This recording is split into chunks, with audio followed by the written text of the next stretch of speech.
Hello, everybody, and welcome back to Sweet and Sour Soccer. And this is, of course, week 2 of our championship predictions. Guys, if we have a look quickly at week 1, what ended up happening? Well, as you can see, the big smile on my face, and that's because I have took the early lead, 11 points to 7. Marshall, how do you feel about that one? Obviously, in the end, it was one correct score. I got more than you, and one more correct result, but resulted in the 4-point lead. Are you confident of coming back? Yeah, definitely. It's a marathon, not a sprint. I'll just pull out the old cliche. We've still got 45 more weeks to go. And with that being said, guys, let's just jump straight into these because it's another really good week. And I'm starting off with our first game, Coventry, who take on Borough. One of those games which I'm really looking forward to because obviously both, unfortunately, started off with a loss. But I must say with Coventry, I really did feel that they played quite well against Leicester. And unfortunately, I do feel if they finished off some of their chances that they had early on before Leicester got the first goal, we could have been talking about a really interesting result. Borough, on the other hand, 16 shots they had in their game, which is positive. The not so positive is only 2 of those were on target in their loss to Millwall. I think this is going to be a close game, but I've marginally gone for the home team. I've actually gone for a 2-1 victory to Coventry. Not quite what I went for. I'll have to disagree for a start. Starts with me to go on. Yeah, I've gone for Coventry 1, Borough 1. But yeah, I'll have to just repeat what you said. I thought Coventry played very, very well against Leicester at the weekend. It was just a case of them missing chances. Thought a lot of them felt to Matt Godden up front, who's going to be filling the big boots Gyökeres at the minute this season, which isn't going to be easy to do. And Leicester are a good team that turned them over in the end when it came to like the higher class of people like Dewsbury Hall. But then Middlesbrough, I thought, yeah, they had a rough deal against Millwall, to be honest. Only in the end, really. But Borough had a lot of attempts on target. And sadly couldn't put them away. And is that where they're missing people like Archer and Giles for the cutting edge? Yeah, that's a good shout. Is it going to take a while for that to set in and start getting results from that? Guess we'll find out. So that one's a draw for me. Moving on to the next one is Hull against Sheffield Wednesday. And I've gone for 1-0 Hull. We saw in the opening game for these two that Hull lost to Norwich, but I still think Hull had a good window, and I still think there's more to come from them, even though they were quite quiet at the weekend. Wednesday, we gave Southampton a real good go on the very first game on Friday night. But I still think Wednesday are going to be down there, though. I still think they're putting a good show there with the carnival atmosphere with the first game of the season in the Championship at home. Away from home might fare a bit different. How do you think they're going to get on? I think it's a weird one, isn't it? You look at obviously what happened with Darren Moore and all that. And of course, Wednesday, they've gone past that now. But that weren't a great way of starting things. I think this is going to be a close game. I really do. I have actually gone for a draw. That's how close I think it's going to be. I do think it'll be 1-1. And I agree with everything you said about Hull having a good window as well. We'll move on to Rotherham, who take on Blackburn. And this is going to be an interesting game because obviously Blackburn started off with a big win over West Brom. Rotherham absolutely battered by Stoke, and it remains to be seen whether that was because of Stoke's excellence, Rotherham's not so excellence, or a little bit of both. I still think Rotherham are going to have a really tough season ahead of them. Everything I saw from the Stoke game kind of suggested that my prediction with that was correct. I think with this one, I think Rotherham obviously have home advantage, but I don't think it's going to be enough for them to get a result. I've actually gone for Rotherham 1, Blackburn 3 in this one. I've gone for similar result, different scoreline. I've gone for Rotherham 0, Blackburn 2. Blackburn was another one of those sides that impressed me on the opening weekend. I thought going forwards, they had so many chances against West Brom that they were just like literally had a hatful that they could have put in the net, even in the first half. They look really impressive for a team that didn't really have too much hope for this season, to be honest. So it looks positive if you're a Blackburn fan, especially playing a team like Rotherham, who I did watch against Stoke, and it wasn't a pretty watch if you're a Rotherham fan, to be honest. And you've got to be looking at how you're going to improve on that, to be honest. And that's more or less how I came to my decision of 2-0 Blackburn. The next game I've got is Huddersfield against Leicester. And I've gone for 2-0 Leicester on that one, so 0-2. Huddersfield came up against Plymouth in their big game in the Championship, their first one back, and struggled a bit after losing. Warnock wasn't too pleased, said that his team did have 2 chances that he thought they should have put away and didn't. So is that going to be where they're going to miss out this season? By not having the cutting edge against bigger teams, which is what you're going to need against teams like Leicester, as they proved against Coventry. Coventry didn't put their teams away, didn't put their goals away, and Leicester came back to bite them because they've got better quality players. And yeah, massive shout out again to Keenan Dewsbury Hall, who really set the Championship alight. If he's going to be here by the end of the window, I don't know. How do you think they're going to get on? I think it's going to, like you said, everything about Leicester. We saw the class that they've got: Harry Winks, Dewsbury Hall. The new signing as well. His name escapes me, Mvidi or something like that. The new winger they've got. He looks like already too good for the Championship. So they're going to have a really good season. I think I only see this going one way. I've gone Leicester 3 though, Huddersfield 0. Huddersfield obviously the 3-1 loss to Plymouth. It was. I mean, as you say, even if they took those 2 chances that Warnock mentioned, they still would have only drawn it. So yeah, I think Huddersfield could struggle this season as well. Let's move on to speaking about Saints, who take on Norwich, and obviously both started well. It was good game for both actually. Saints, I always thought were going to do well. I was interested to see how Norwich came out with the start of the season, and I felt they've come out looking quite positive, to be honest. I don't know whether that will get Norwich fans' hopes up about maybe promotion touch. Of course, it's always, it's only the first game of the season. I think, again, this is going to be another really close game. I think it's going to be interesting. Obviously, we saw how Saints are going to be playing very possession-based. They're using the wing-backs, something you don't see the formation itself, something you don't see too much in the Championship. I think that's going to make for a very interesting dynamic for new managers to have to figure out those kind of things as well. Something they're probably not used to as much in the Championship. But I've gone for a marginal Saints win, especially with them being the home team. I've gone 2-1 to Saints. It's funny you should say that, because I actually agree with you on that one. We finally agreed. Yeah, it was about time we agreed on one of them. I've gone 2-1 Saints on that one. Mainly because, I saw Southampton, the quality that they've got in that side, it just really just got them over the line against Wednesday. And you saw people like Ward Prowse managing to pull the ball across to people like Che Adams as well, who are both very, very good at Championship level. They'll do good in the league, yeah. Yeah, these are decent players at Premier League level, let alone Championship. That's where I think the quality does come out on top. Norwich, I was surprised with their opening day result. They look very good from what I did see. 2 academy graduates getting on the score sheet for them, so which is positive to see, because if you're not going to spend big money on players, you want to be bringing players through, and that's always a good thing to have about the club. You like to see the home talent come through. It's always nice, isn't it, to see one come through the academy. Yeah, exactly, and they were literally ripping them apart at times. Hull as well, Norwich were. So yeah, it's very refreshing and good to see if you're a Norwich fan. But yeah, sadly, I did back against you on this one. Moving swiftly on to the next game, we've got West Bromwich Albion against Swansea, and I've gone for 1-1 in this one. Okay. Two teams I thought, neither team won on the opening day, to be fair. Both teams, West Brom, I did think struggled a bit against Blackburn at times, but did have 2 chances I thought they could have scored but didn't. So for me, it looks like it's going to prove a bit of a long season for West Brom. It's not going to be the usual high-flying expectations, maybe more of a maintaining one, especially with the financial issues off the pitch as well. They are going to have to make do with what they have and try and get the best out of that. And we've seen Corberan has proved well at doing things like that with the squad that they've already got, the existing players. But it's about taking them up to the next step and working at that. Swansea was a draw against Birmingham on the opening day. I thought they looked quite good, to be fair. Jerry Yates getting on the score sheet, the new signing from Blackpool. Positive there to have your new striker getting a goal on the opening weekend. Yeah, you like to see it, especially as they've already lost the striker as well, haven't they?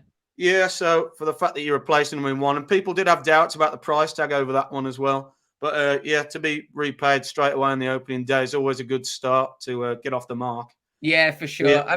I mean, I've gone similar to you actually, but not quite the same scoreline. I've actually gone West Brom 2, Swansea 2. I always like to pick a 2-2, and I saw some goals in this one. I think could be one where the attack really prevails over the defence. So I've gone for 2-2. Let's move on to speak about Watford, who take on Plymouth, and obviously Plymouth Argyle fans. I want to start off with you guys because when I did my championship predictions, a few of you guys were like, "You're writing us off a bit. You've put us into relegation."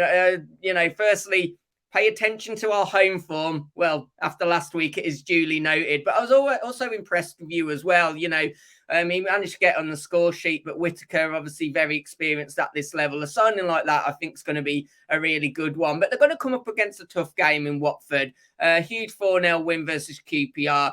And they started the season really, really perfectly, didn't they? Literally, first minute, start the new season with a goal. I mean, that was absolutely huge. And obviously, to get that big 4-0 win, I know that QPR didn't look great, but I thought it was really refreshing for Watford to get that victory. And of course, now they've got a home game taking on Plymouth. I'm actually going to back the home team. Probably not much as a surprise. I do think it won't be quite the humbling that they gave QPR, though. So I have gone for 2-0 to Watford. I've also gone for a Watford win, but a slightly different scoreline. I've gone for Watford 2, Plymouth 1. This could be crucial in the points, Yeah, correct result, really correct score. But I don't know. Plymouth have upset me. Plymouth have upset me on these predictions before, and I'm pretty sure the fans will be happy to see them get one over on us two again. Watford were very, very impressive at that game, especially started so quickly against QPR. I think they were 4-0 up at half time, let alone full time. Yeah, that's true. So that just, I don't know if that shows you how good Watford are or just how bad QPR were on the day. But yeah. But you've got to be relentless, and you can only beat the teams in front of you and score the chances that you get. And Watford looked a class above on that day. But maybe playing these two sides in the opening two games is a bit of a mixture on what you're going to come up against. I'd like to see him up against a Leicester or someone like that, so we can really work out exactly just how good this Watford team is. Plymouth on the opening day, I thought 2 words: Ballymumba. What a great player! He was the standout player for me of the whole weekend. He literally tore that game alight, set that game alight and apart. Whittaker was also brilliant, as you said, and them two alone, and the wide players were the difference against Huddersfield, and they literally couldn't contain them. So hopefully I'm hoping for the same for Plymouth. But 2-1 Watford is what I've gone for. Moving on to the next game is Preston against Sunderland. And I've gone for 1-0 Sunderland, so 0-1. Preston, always been that side that have struggled to get the tally up on goals, and but don't concede many, as we always say. I thought they weren't too bad on the opening weekend against Bristol, but again, I don't have too high hopes for Bristol this season. But is this a case of another one of pointing out how bad the opposition is rather than how good the team playing them is? It's going to be a tougher test, isn't it, against Sunderland? Yeah. How do you think they're going to get on straight away? Go for it. I mean, to be honest, I've said it's going to be a tougher test, but I've actually got Preston to get a draw. I think maybe just bearing in mind that they're at home, and we know that, as you say, we keep saying it, they don't score much, they don't concede. 1-1 just feels like a very Preston-type score, and I think that's all that comes down to it, really. Of course, Sunderland, they'll be disappointed with the red card that they did obviously pick up as well. Remains to be seen how much that will affect them, obviously the loss of the player.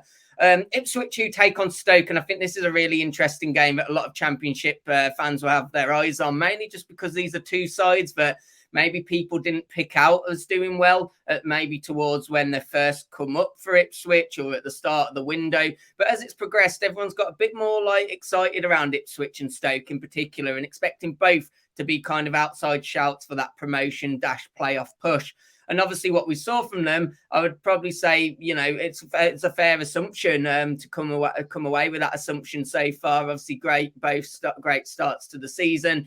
Stoke looked really, really dominant, didn't they? And obviously Ipswich is going to be a bit of a harder test for them. I honestly think this one could go either way, but I have actually gone for Stoke 2, Ipswich 1. It's funny you should say that, because I've also gone for Stoke 2, Ipswich 1 as well. Another agreed result. Yeah, so maybe we are starting to spot a few patterns in this season so far, or we're completely wrong and bonkers. Ipswich fans will be hoping we're wrong. Yeah, definitely. Yeah, Ipswich I thought were very good on the opening weekend against Sunderland. Everyone's been banging this Ipswich drum saying just how good they're going to be, but it's hard to actually believe until you see them play. But yeah, they were so fast and so forward thinking. It could have been 3 or 4 for Ipswich on the day. But I thought their keeper was also very good because Sunderland were by no means awful. No. I saw they hit the bar off a long effort from Connor Chaplin as well, and George Hurst, very refreshing going forward. Stoke, though, absolutely blew Rotherham away and completely smoked them out the water. They did. That's more or less why I've gone for Stoke, just because of how relentless they were, and I've got to give them a lot of credit for how good their squad is now.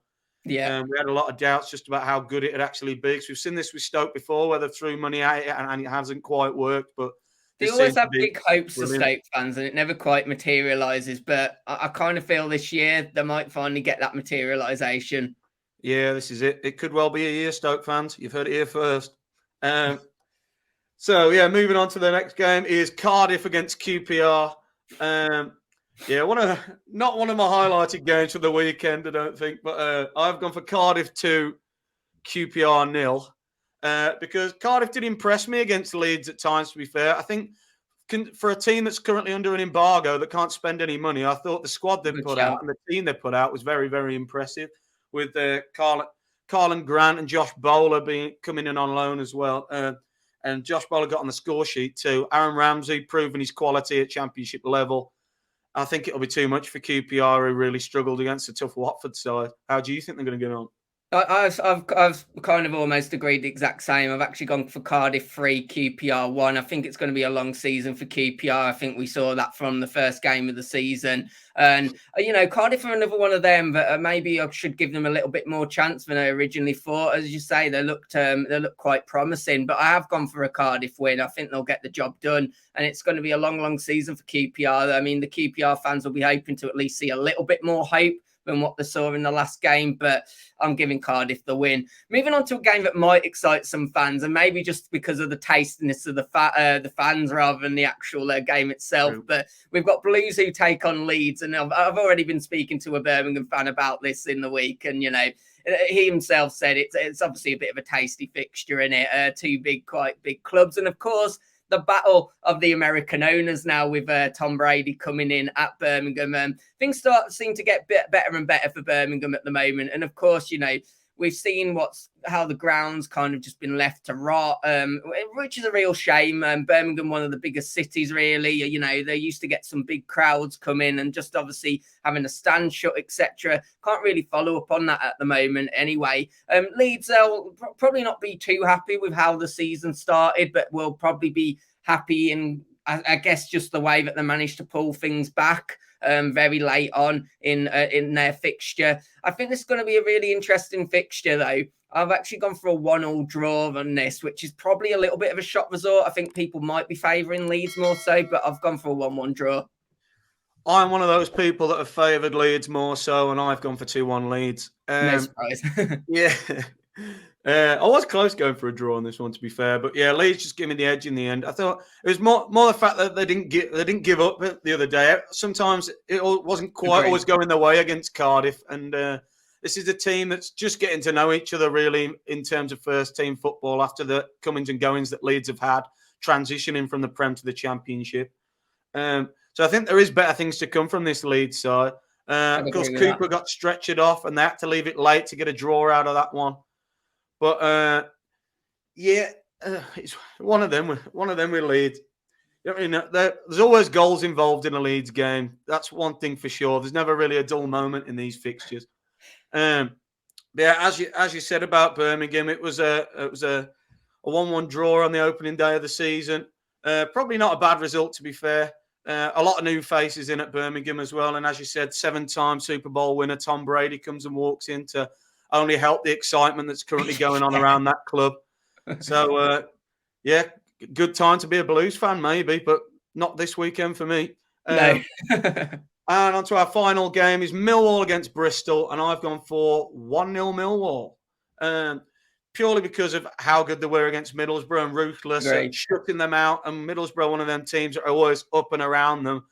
Bristol won't be. And that's why I've gone for 1-0 Millwall, just because yeah, just because of how ruthless they were and going 1-0. I think it's interesting with Millwall, isn't it? Because I said last week, obviously, if they want to get that one step closer to which would be the playoffs this season, they keep just marginally missing out. They've got to improve on their away form. Well, God didn't they do it against Borough, obviously, which was maybe a little bit of a surprise result, especially with Millwall being away. I think, obviously, Millwall coming back home, I always say, they're really good at home. The Den's not an easy place to go for a whole host of reasons. And I think for that reason, I've backed your score, but maybe not the full prediction. I've gone 2-0 to Millwall in this one. Guys, as always, let us know your thoughts, your predictions as well. I'm going to bring up our predictions on screen now, just for you to have a little feast on. And whilst I'm speaking, guys, if you have enjoyed the video as well, please do me a massive favour, hit that like button and please do subscribe to the channel. Obviously, we'll be keeping you up to date and hopefully Marshall will, for his sake, come back a little bit more this week. I'm hoping I pull my lead a little bit more and we'll catch you on week 3. Take care. Goodbye.